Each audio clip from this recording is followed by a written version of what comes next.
Halo gengs, pada video kali ini saya akan berikan alur cerita tentang film Shooter yang dirilis pada 8 Maret 2007 yang disutradarai oleh Anthony. Tak usah bertele-tele, langsung saja kita ke alur ceritanya. Check it out. Sebelum saya lanjutkan videonya, jangan lupa klik subscribe dan tekan tombol loncengnya agar kalian bisa tahu update terbaru dari Indo Live.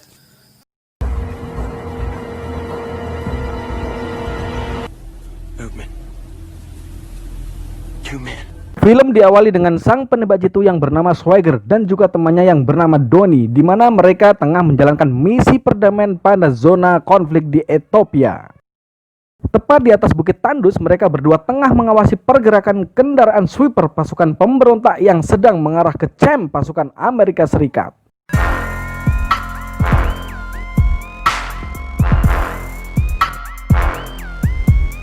Di mana Swagger diam-diam tengah mengatur ketepatan sasaran yang akan diarahkan ke kepala pengendara yang memakai kupluk merah.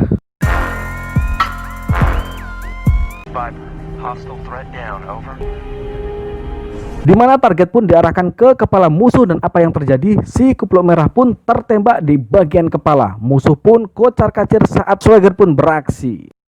Satu persatu kepala musuh pun diratakan oleh Swagger.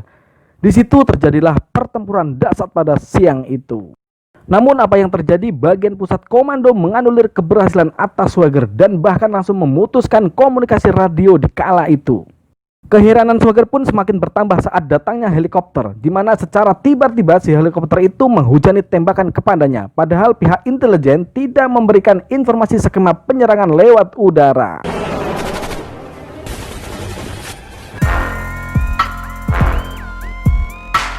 Perlawanan yang tak berimbang pada peristiwa itu mengakibatkan teman Swagger yang bernama Donnie mati tertembak, di mana Donnie adalah teman seperjuangan Swagger.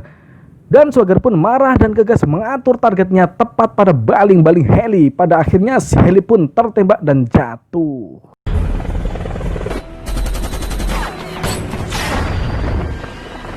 Tiga tahun kemudian sejak misi terakhirnya yang dinilai gagal oleh intelijen, Swagger lebih memilih pensiun dan mengisolasi diri di sebuah rumah yang jauh dari keramaian. Hari-harinya ditemani oleh seekor anjing kesayangannya yang bernama Sam.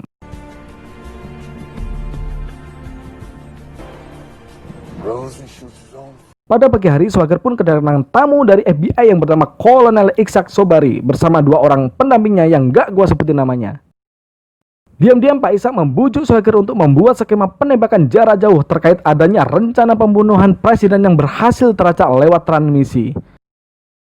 Di mana Pak Ishak pun terus membujuk Swagger untuk mau menjalankan misi ini. Swagger yang memiliki jiwa nasionalisme yang kuat akhirnya tergugah hatinya untuk menjalankan misi ini untuk terakhir kalinya. Namun Swagger tak sadar terkait adanya misi terselubung yang sudah direncanakan Pak Ishak dan CS. Swagger tetaplah Swagger, si penembak jitu yang memiliki jiwa nasionalisme yang tinggi.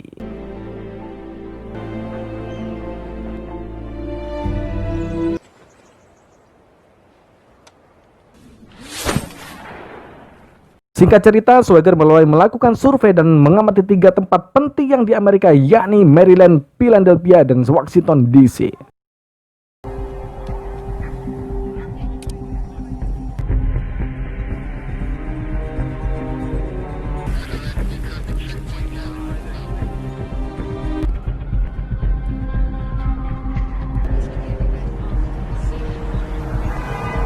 Dari mulai letak kamera pengintai, kecepatan angin, suhu udara, kelembapan, dan jarak tembak tak luput dari pengamatan Swagger. Bahkan dia menentukan kapan dan di mana ketiga tempat tersebut presiden akan dibunuh. Maka Swagger memilih Philadelphia sebagai titik lokasi yang paling memungkinkan terjadi.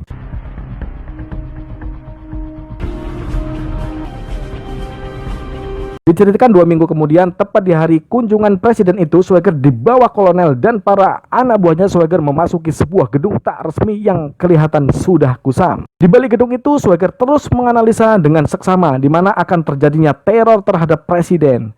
Di sisi lain, senjata otomatis telah dipersiapkan oleh sekelompok rahasia dan mengarahkan larasnya tepat ke posisi presiden yang sedang berpidato di atas mimbar. Hinggalah pada tiba saatnya, Swagger meyakinkan kemungkinan terburuk akan segera berlangsung. Namun tiba-tiba seorang polisi Philadelphia muncul dan menembaki Swagger dari belakang, kemudian disusul dari tembakan jarak jauh yang secara tiba-tiba justru mengenai kepala Uskup Agung Ethiopia ketika beliau mendampingi presiden di samping mimbarnya. Seketika massa pun berhamburan panik dan Swagger pun menjatuhkan diri dari jendela gedung untuk menghindari dari serangan polisi yang terus menembakinya. Namun sial, 2 butir peluru tepat mengenai bahu dan pahanya. Kejadian tersebut telah membuat Swagger sadar bahwa ini murni jebakan.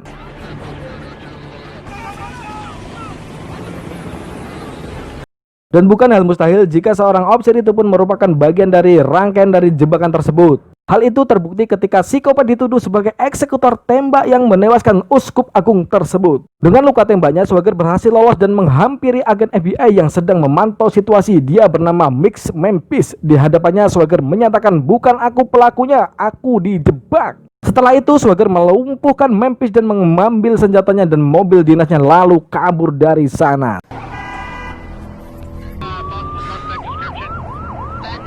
Sedangkan di gedung itu, psikopat sibuk mengatur senjata tepat di mana Swagger berdiri, seolah-olah Swagger yang melakukannya. Di sisi lain, kegagalan membunuh Swagger membuat geram Pak Ishak Sobari. Tak lama kemudian pemburuan pun digencarkan. Tim bersenjata profesional pun dikerahkan. Mereka yakin jika Swagger gagal ditangkap, maka lain lagi ceritanya.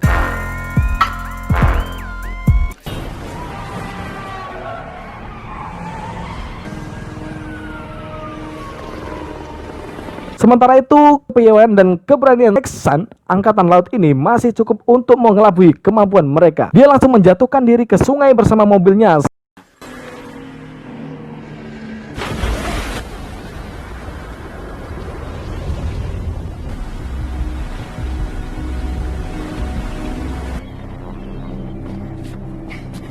Singkat cerita, pelarian Swagger pun berakhir di rumah seorang janda muda bernama Sarah Van. Dia adalah mantan istri dari almarhum Danny Van. Pada awalnya Sarah pun meragukan Swagger karena adanya berita yang beredar di televisi akhir-akhir ini. Namun Swagger terus berupaya meyakinkan Sarah bahwa sekelompok orang telah menjebaknya. Hingga akhirnya Sarah pun bersedia menerima Swagger dan merawat luka tembaknya yang tengah dialaminya.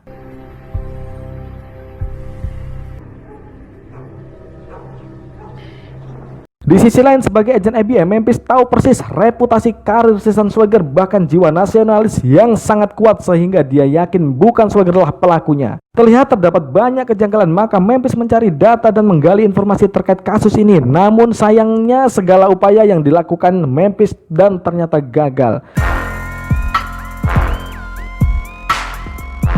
Bahkan berujung upaya penculikan atas dirinya di sebuah gedung dekat sungai.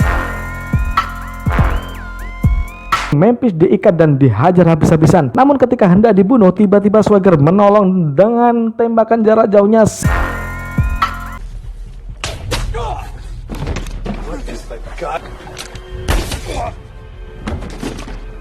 Semenjak itulah Memphis rela mengorbankan karirnya dan ia menyatukan misi dengan Swagger demi untuk membongkar kejahatan di balik tubuh FBI terkait penembakan Uskup Agung. Bergabungnya Memphis dan Swagger mengisyaratkan bahwa pertempuran babak baru akan segera dimulai.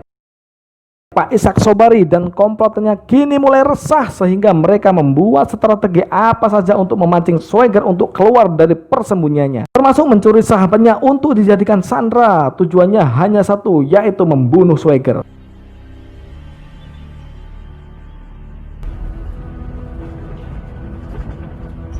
Sementara itu, Swagger dan ditemani Memphis sedang mendatangi seorang ahli balistik dan persenjataan terbaik yang tinggal di sebuah desa terpencil. Tokoh Pak Tua ini membuat titik terang untuk mengungkap penembakan Uskup Agung. Berdasarkan data yang diungkap, pelakunya adalah Mikhail Berubiak, seorang sniper bayaran yang kondisinya kini sudah lumpuh. Dengan sesama sniper yang dibilang handal di masanya, tentu Swagger sangat mengenali sosok Mikhail tersebut.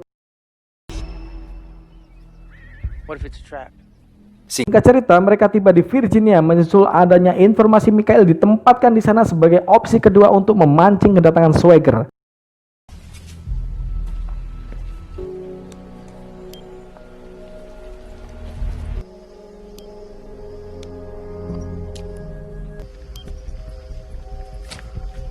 Saat ia tiba, Swagger langsung menerobos masuk ke rumah menemui Mikhail sambil menodongkan pistol. Dia menceritakan semua hal terkait penembakan Uskup Agung. Motifnya adalah ketakutan yang berlebihan dari sekelompok penjahat yang takut jika sang uskup membocorkan kejahatannya pada presiden. Dan dalam semua ini adalah Pak Ishak Sobari dan Charles. Setelah itu Mikhail menembak kepalanya sendiri hingga tewas. Beruntung Swagger telah merekam percakapan itu melalui handphonenya. Sementara di luar rumah, pasukan elit militer utusan Ishak Sobari datang mengepung dan menyerang Swagger. Namun faktanya mereka malah terperangkap bom yang sudah ditebar Swagger sebelumnya.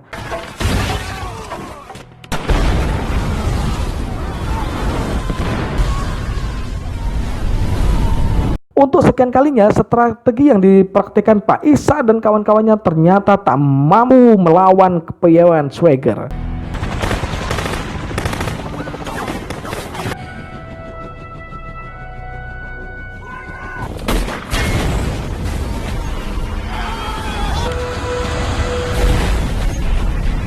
Hingga akhirnya Pak Ishak harus menerima kesepakatan yang ditawarkan Swagger. Meskipun berat, mau tidak mau langkah ini harus mereka tempuh, di mana mereka harus menyerahkan signatur sebagai jaminan demi mendapatkan file rekaman handphone tentang bukti kejahatan mereka selama ini.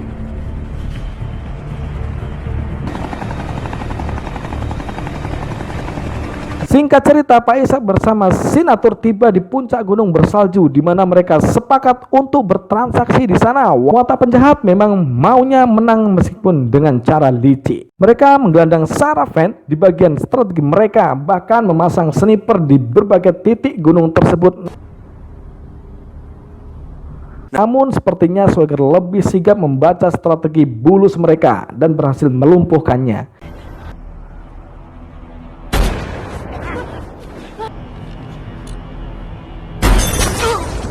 Dengan situasi tersebut membuat pengawal Pak Ishak teriak dan menantang Swagger dari kejauhan. Tak diduga tiba-tiba bidikan jitu Swagger memutus pergelangan tangannya.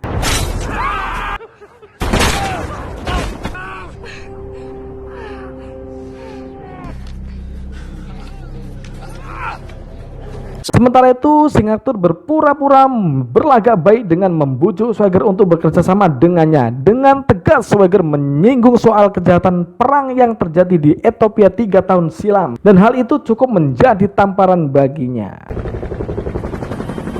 Di luar dugaan, tiba-tiba helikopter FBI datang untuk menangkap Swagger. Dengan terpaksa dia menyerah dan membawa perkara ini ke majelis peradilan.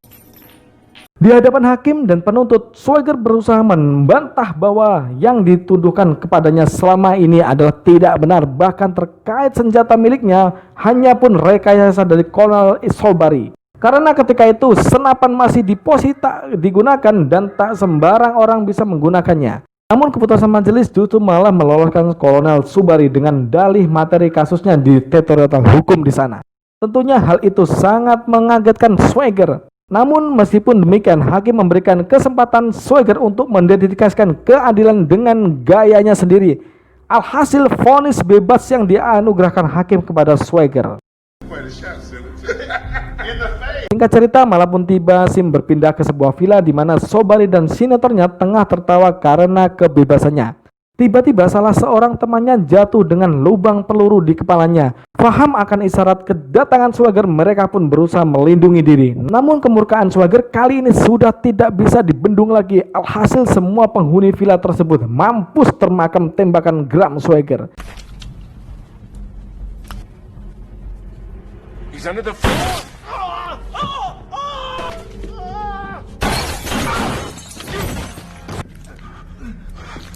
Out of your mind.